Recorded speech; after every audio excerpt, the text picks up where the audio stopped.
बोलो कार्तिक भगवान की जय।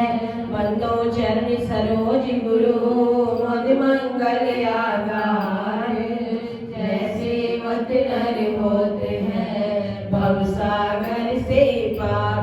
श्री गुरु जी के सिमरन मात्र से नाशत विघ्न अनंत।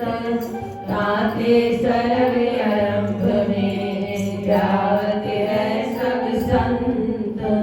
ध्यान मूलम गुरु मूर्ति पूजा मूलम गुरु पदम। मंत्र मूलम गुरु वाक्यम मोक्ष मूलम गुरु कृपा। ब्रह्म प्रणाम प्रणाम गुरु मुनि प्रणाम सब संत। करते मंगलाचरण ये नाशत विघ्न अनंत। स्वामी करते मंगलाचरण ये नाशत धर्म अनंत।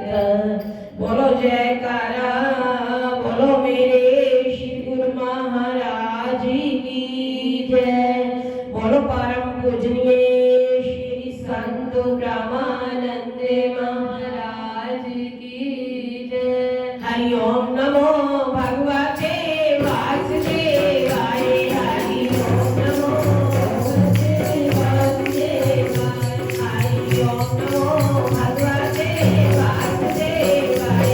हरि ओम नमो भगवते वासुदेवाय। वासुदेवाय श्री कृष्ण देवाय। वासुदेवाय श्री कृष्ण देवाय। हरि ओम नमो हरि ओम नमो भगवते वासुदेवाय। हरि ओम नमो भगवते वासुदेवाय। हरि ओम नमो भगवते वासुदेवाय।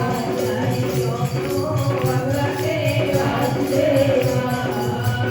बोलो कृष्ण भगवान की जय। हरि आओ तो पहले सभी संतों को श्री गुरुदेव जी के चरणों में आने की, कार्तिक मास के मनाने की, दीपावली पर्व की खुशियां सबने मनाई।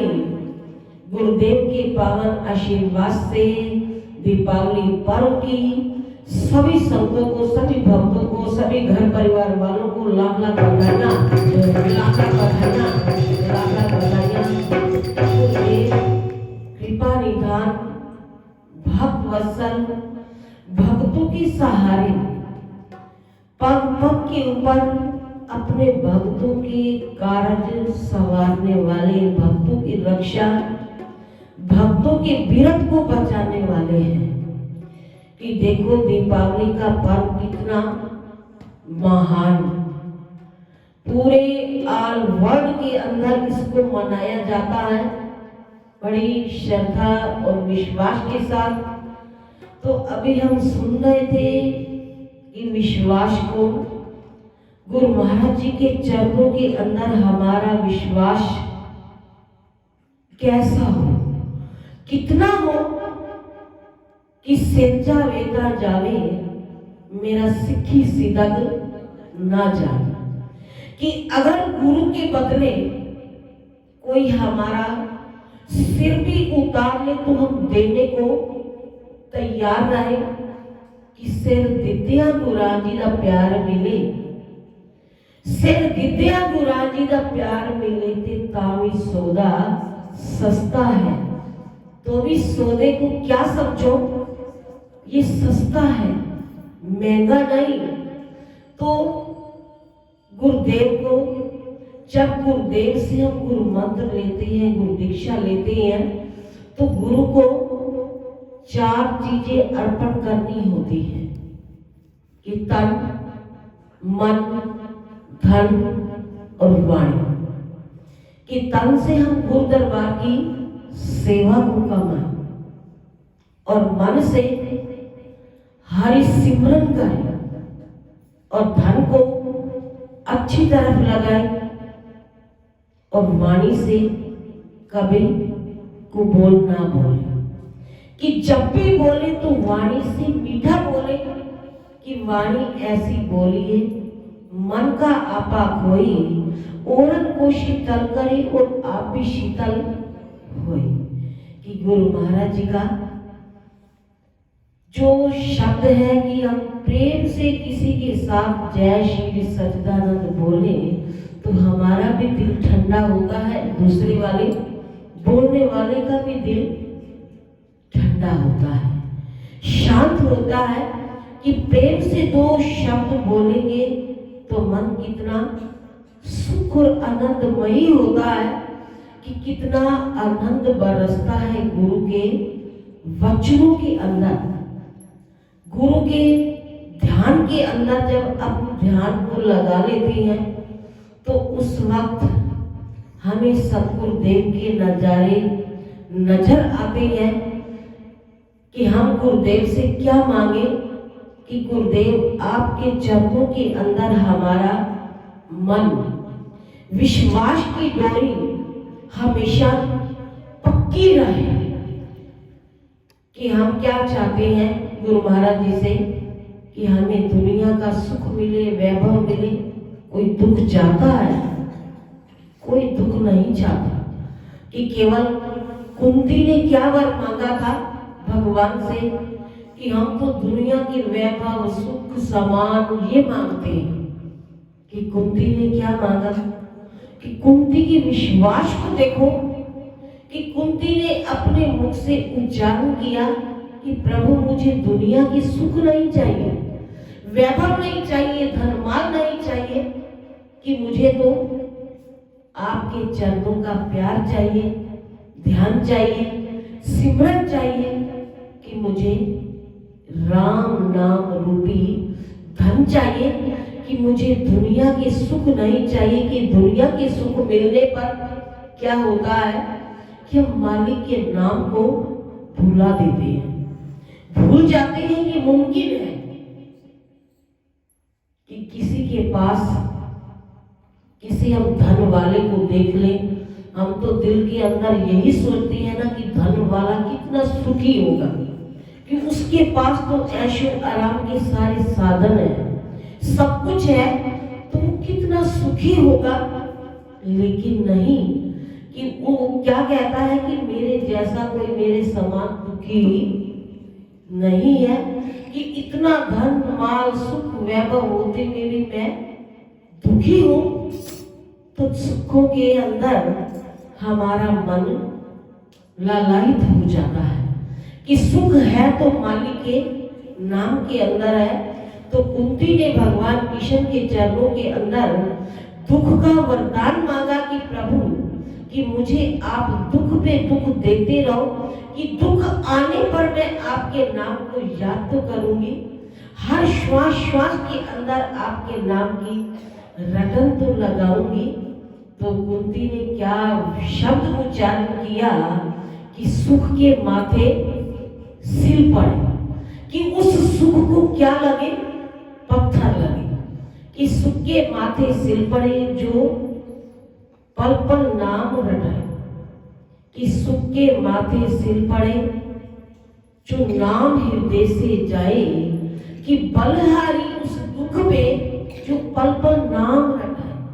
कि प्रभु मैं उस दुख पर बार बार बलिहार जाती हूँ, कि जिस दुख के आने पर कि मुझे आपका नाम हर श्वास श्वास के अंदर याद तो रहेगा, कि मैं गुनगुनाती तो रहूंगी, कि मुझे दुख भी परवाह है। कि नाम किसका आया शास्त्रों के अंदर? कुंती का आया, हमारा तुम्हारा किसी का आया नहीं आया। तो इसलिए जो प्रभु के प्यारे होते हैं ना, वो दुख से घबराते नहीं, और प्रभु के प्यारे के ऊपर दुख ज्यादा आते हैं। तो भगवान भी देखते हैं, परखते हैं कि मेरा प्यारा घबराता है, पीछे हटता है, या इस मंजिल को तय करता है। तो इसलिए संतों की वाणियां हमें सुझाव देती हैं कि मंजिल किधर है तेरी, तू किस लिए है आया, अनमोल तन मानुष का किस हेतु तूने पाया। कि ये मनुष्य जन्म बड़ा सौभाग्य से मिला है, किस्मत किस्मत से मिला है, तो अब हम भी इस कार्तिक मास के अंदर अपनी सोई तकदीर को जगाए, अपने भागों को जगाए कि कार्तिक मास का 20वां अध्याय श्री नारद जी कहते हैं कि हे राजा पृथु, कार्तिक कृष्णा अमावस्या को दीपमालिका करने से दरिद्रता का विनाश होता है। तो इस संबंध में एक इतिहास सुनाता हूँ, ध्यान पूर्वक सुनो। थुरसैन देश में सत्य शर्मा नाम का अत्यंत दरिद्री एक ब्राह्मण रहता था। उसके मन में एकमात्र यही कामना थी कि यदि मेरे धन हो तो मैं उसे यज्ञ, दान आदि धार्मिक कार्यों में व्यय करूं। तब दरिद्रता निवारण का उपाय पूछने पर एक विद्वान ने उसे बताया कि तुम शिव जी की आराधना करो, उनकी उपासक बनो। तो उसने शिव जी की उपासना प्रारंभ की। निदान 1 वर्ष बीतने पर एक दिन शिव जी ब्राह्मण का रूप धारण कर उसके पास आकर बोले कि हे विप्र, धन की प्राप्ति के लिए तुम राजा के पास जाकर कि उससे वरदान मांगो कि कार्तिक की अमावस्या को हमारे सिवाय और कोई अपने घर में दीपक ना जलाए। ब्राह्मण ने ऐसा ही किया और राजा ने उसकी बात स्वीकार करके कार्तिक कृष्णा चतुर्थी को सारे शहर में ढिंढोरा पिटवा दिया कि अमावस्या को कोई भी अपने घर में दीपक ना जलाए। राजा की आज्ञा मानकर अमावस्या की रात्रि को किसी ने भी दीपक नहीं जलाया। जब रात्रि को लक्ष्मी जी नगर में आई तो देखा कि समस्त नगर में अंधेरा है, मगर एक ब्राह्मण का घर खूब सजा हुआ है और दीपमाला से जगर मगर हो रहा है। तो लक्ष्मी जी प्रसन्न होकर कि जब उस घर में प्रवेश करने लगी तो ब्राह्मण मार्ग रोककर कहने लगा कि हे भद्रे, तुम्हारा पति अति कठोर है और तुम अत्यंत चंचल हो, तो इस कारण हमारे घर में प्रवेश मत करो। तब लक्ष्मी जी कहने लगी कि भगवान के शयन के समय में आई हूँ, तो इस कारण निश्चय ही तुम्हारे घर में निवास करूंगी। यह सुनकर ब्राह्मण कहने लगा कि यदि तुम इस बात की शपथ लो तो मेरी 3 पीढ़ी तक इस घर से नहीं जाओगी और यहाँ पर स्थायी निवास करोगी, तब इस घर में प्रवेश कर सकती हो। तो लक्ष्मी जी ने कहा कि यदि तुम विधि पूर्वक मेरा पूजन करोगे तो निश्चय ही मैं तुम्हारे घर में वास करूंगी। तो यह सुनकर ब्राह्मण ने पूछा कि मैं किस विधि से तुम्हारा पूजन करूं। तब लक्ष्मी जी ने कहा कि कृष्णा कार्तिक अमावस्या को प्रातः काल स्नान आदि से निर्वृत्त होकर देवताओं तथा पितरों का पूजन करो। दिन के तीसरे भाग में श्राद्ध करके ब्राह्मणों को सुंदर पकवान बनाकर भोजन करवाओ, पर दोष समय दीपमाला करो। तुलसी के समीप ब्राह्मण, घर, देव, मंदिर इस दिन बालक, वृद्ध तथा रोगी को अतिरिक्त अन्य कोई भोजन न करे। सायकाल स्वस्ति वाचन पूर्वक गणेश जी व कुबेर जी का पूजन करके संकल्प करें। तत्पश्चात लक्ष्मी जी का पूजन करें।